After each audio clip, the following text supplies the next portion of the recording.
Straight Edges by Connie Cook. Abridged and read by the author. Chapter 1. The Jigsaw Puzzle.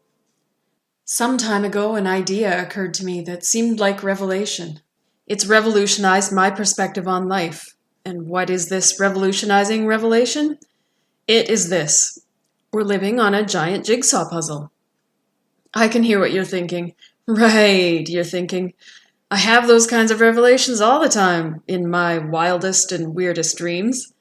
Last night it was revealed to me in a dream that world peace would be a reality if only we would all just carry a piece of cheese around with us in our right-hand pockets. However, by daylight, my revelation looked a little different. Maybe a piece of cheese is the key to world peace, and maybe we do all live on a giant jigsaw puzzle, but, well, probably not. Now, before you go taking me all literally and thinking that I'm a few marbles short of a full game, let me explain about my jigsaw puzzle revelation. I'm speaking metaphorically. Our reality is like a giant jigsaw puzzle. What do I mean by that? Well, basically just this. I have a square head. Now again, that's a metaphorical square head. Literally, my head is the usual roundish yet bumpy, kind of head-shaped head. It's only square on the inside. I think in squares. Yes, I am a blockhead, but I have news for you. I expect that you're one too. In other words, we all have certain ideas about sense and order and rhyme and reason, and reality does not usually conform to those ideas. Here's where the jigsaw puzzle comes in. Instead of being nice and neat and square, reality is as awkward and messy and as full of jigs and jags as the pieces of a jigsaw puzzle scattered all over the table. Now, so far I'm not saying anything too revolutionizing, right? We could probably all agree that reality does not behave how we expect it should, that the longer you look at things, the more bizarre they seem. It's all fine and dandy as long as you go on taking things for granted and not noticing them, but the instant you begin to think about them, you start to realize how strange everything is. For instance, have you ever had the experience of writing a word you've written thousands of times in your life before, but all of a sudden wondering if you've spelled it right because it looks so odd? Or of saying a word that you've said 1,000,000 times before, and then on the 1,000,001 time, the word sounds so funny, you wonder if you really have the right word, and you're suddenly noticing what a strange word it is. And before you know it, from out of nowhere, the idea comes and jumps on you, at least it jumps on me from time to time, that all words are strange, that language itself is a strange thing. All these different combinations of sounds that we string together that take on a life of their own. How bizarre. Think of the emotional impact these sets of sounds have on us. String together a certain set of sounds and you can make me laugh. String together a different set of sounds, point them in my direction, and I might cry. Then after I think about it long enough, I realize how strange the phenomena of laughter and tears are. All I'm really trying to say here is, isn't life a crazy thing? And we would probably all have to agree. Reality does not fit our ideas about the way we would have done things or the way we think things should be done. As humans, the realities we like to build are square and orderly and sterile. Of course, we all have different ideas of the way things should be, but I bet we could all agree that our way wouldn't end up looking much like our present reality. Though we might also be able to agree that the way things really are is somehow more meaningful and more satisfying to us than the way we would have done them. We, with all our respective square heads, have our little ideas that reality should come in nice, neat little square packages, and along comes reality in all its glorious jigga-jaggedness to blow all our little ideas. But this is where my jigsaw puzzle idea begins to get exciting. As I'm crawling around in my piece or two of jigga-jagged reality, every once in a while I'll crawl across a piece with a straight edge. My square little head gets all excited when it finds the odd piece with its straight edge. Why? Because it recognizes that here is something that shows signs of being the same shape as its own square little self. Here at last is a tiny glimpse that I'm not wrong in wanting to make sense and order of things because sense and order do, in fact, exist. What happens when you put together a whole jigsaw puzzle? What happens to all the jigs and jags? They disappear. Or at least work together to turn into a beautiful picture. Incidentally, the beautiful picture also happens to have nice, smooth, straight edges. It turns into a box shape that my box-shaped mind approves of, but that's incidental.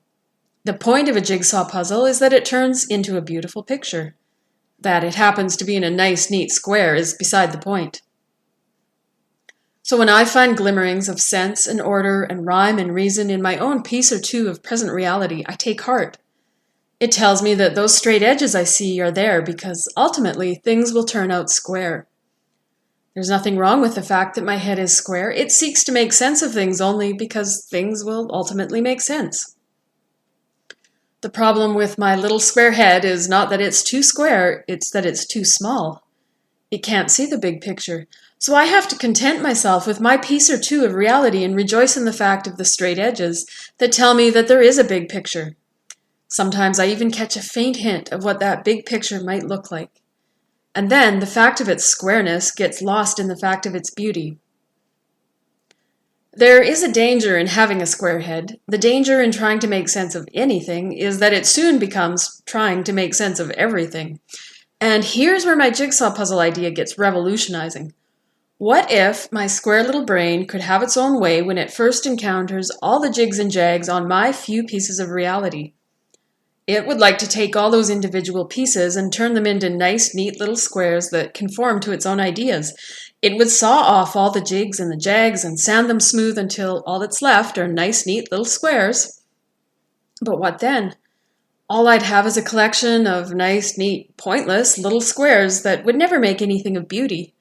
You see, it's all the jigs and jags and awkward bumps and lumps that make a jigsaw puzzle work and hang together and turn into something of beauty, in a nice, neat, square shape, of course. And that's what we have to remember.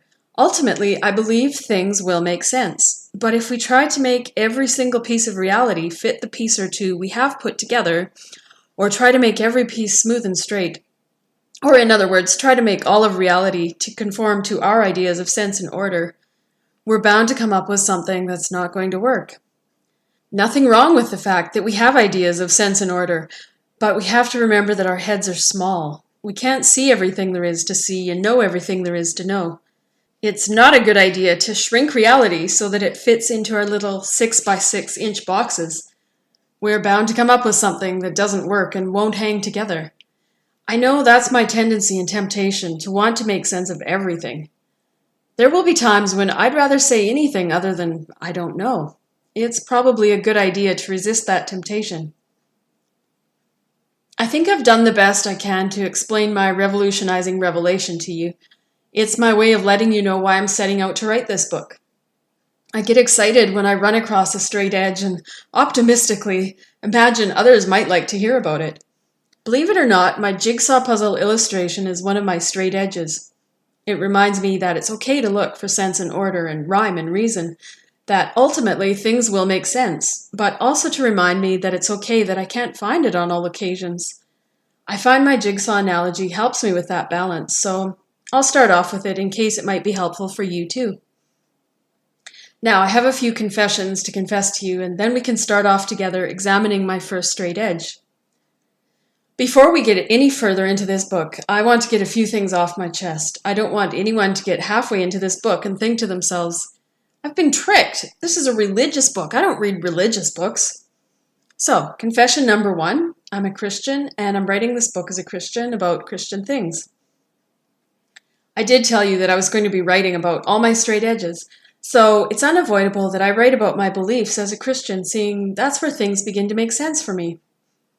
Now, before you slam this book shut without a backward glance because you don't read religious books, let me ask you this. If you don't happen to be standing on the same side of the fence that I am, have you ever taken a look at life from this side? Have you ever really investigated a point of view opposite your own? Christians are constantly having accusations of narrow-mindedness slung at them. I can't deny that there's sometimes a lot of truth in those accusations, but it makes me wonder if those slinging the accusations have ever given Christianity an honest and open look. Confession number 2, I'm going to be quoting from the Bible in this book. Now, I know there's an annoying habit those of us religious types have of quoting the Bible like it's the last answer on everything. And I do realize that if you haven't been convinced of the truth of the Bible, my saying, the Bible is true and I can prove it because I can show you dozens of verses from the Bible that say the Bible is true, is not going to be a very convincing argument for the truth of the Bible. However, what it would prove is that the Bible makes the claim to be true. After all, if we're going to discuss the Bible, we need to know what it says if we're going to be able to make an informed decision on whether what it says is worth consideration. So I will be quoting to you from the Bible as we go along. Confession number 3. Not only will I be quoting from the Bible, by and large, it's the only source I'll be quoting. Not only is this because I'm too lazy to do actual research, it's because there's a maddening habit a lot of people have of making statements of accepted facts without the slightest hint as to how they became accepted fact, which rankles. I have a kink in my nature that makes it hard for me to accept anyone's say-so without knowing why on earth I should. I like to know the reasoning behind the accepted facts before I'll accept them as facts. Scientific books and articles are especially rankling this way. They're forever saying things like, the galaxy near a star is some 500 kajillions of light years away, without the faintest mention how it's possible to measure a distance approaching anything like 500 kajillion light years. Or they'll go ahead and quote their sources, which is just as rankling. They'll report that the eminent expert Dr. Albert J. Humpenschlinkel proved conclusively just last year in his latest work. But there are a few problems with citing the eminent Albert J. Humpenschlinkels of the world, too. For starters, I have to take the author's word for it, that Albert J. Humpenschlinkel is, in fact, the eminent expert he claims to be, and that he did, in fact, say whatever it is he's supposed to have said, not having on hand a copy of Albert J. Humpenschlinkel's latest work, to know if what he said is being taken in context or mangled beyond recognition. Also, I don't have access to the same facts that Albert J. Humpenschlinkel does to know whether I would agree with his interpretation of those facts. Then, for finishers, the equally eminent Dr. Frederick G. Mattenbauer proved just last month in his latest work the exact opposite of whatever it was Albert J. Humpenschlinkel proved.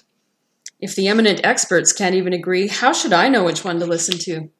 So, having to take someone else's say-so without knowing why I should rankles me. I'd rather not rankle you, so for the most part, I won't be quoting anyone's say-so.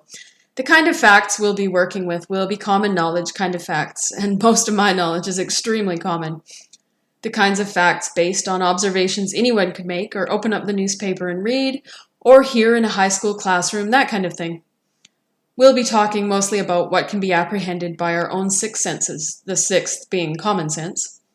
In other words, this is a book that will be dealing with generalities, not technicalities. When I quote my sources to you, it will be from a book most people can readily access for themselves. You can check it out on your own to see if it says what I'm saying it says. Or I might occasionally quote someone who's already said what I'm trying to say, only better than I can say it. Confession number 4. My whole point in writing is the hope that you, whoever you may be, will become a Christian too. I understand why a Christian who thinks everyone else should be one too is viewed as a particularly noxious species of telemarketer. At least the telemarketer won't insult you by calling you a sinner, and you can hang up on the telemarketer. But there won't be any high-pressure sales pitches happening in this book, just a free exchange of ideas. All I'm attempting to do in writing this book is just present life the way I see it. I don't profess to speak for all Christians everywhere. We have a lot of different ideas on a lot of different subjects, while still agreeing on the basics. I'm presenting my ideas. I'm sure they'll change over time. This book doesn't come with a warranty, a case of the views expressed in this book may not necessarily be those of the author. Though hopefully I won't change my mind about the basics. But for now, this is where I'm at, and that's all I'll do, just talk about where I'm at. As we go along in our examination of my straight edges, the reason some Christians feel compelled to try and see other people become Christians too will become a little clearer. Don't blame us. The idea didn't originate with us. Of course, if you already happen to be a Christian, you're more than welcome to keep reading, but seeing I'm writing hoping to convince someone, anyone, they need what I've got, I'll be writing with that majority in mind, who don't see things the way I do. And I'll be addressing my imaginary, possibly forever imaginary, audience as though they're part of that majority.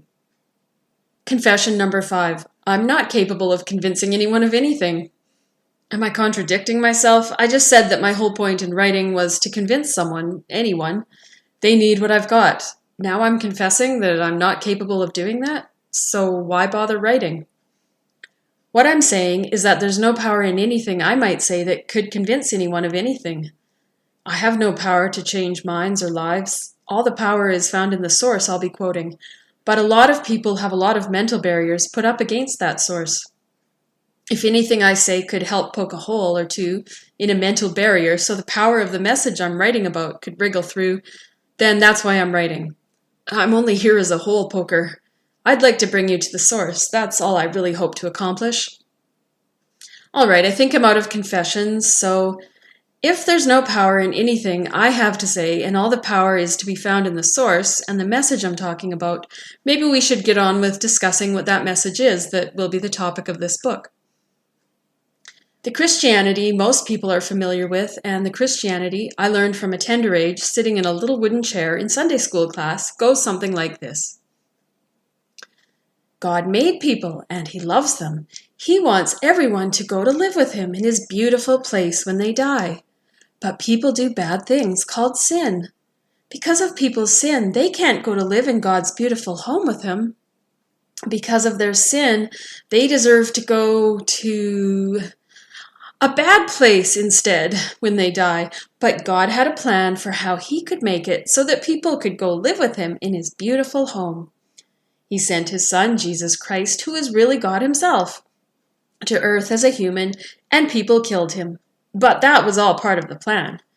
Because of His death, we can have our sin taken away and be God's children and go to live with God in His beautiful place. And the only way that will happen is if we believe all this. Really? Is all this what I believe? Is all this really the message I've been talking about, where I began to discover all my straight edges? Is all this the power that's going to creep through mental barriers and change lives? Yeah, boiled down to its simplest form. That's it. Now, especially in the Sunday school language I've used, when I look at my particular set of beliefs, I can understand perfectly people's mental barriers. I can understand what the all this looks like to the general population.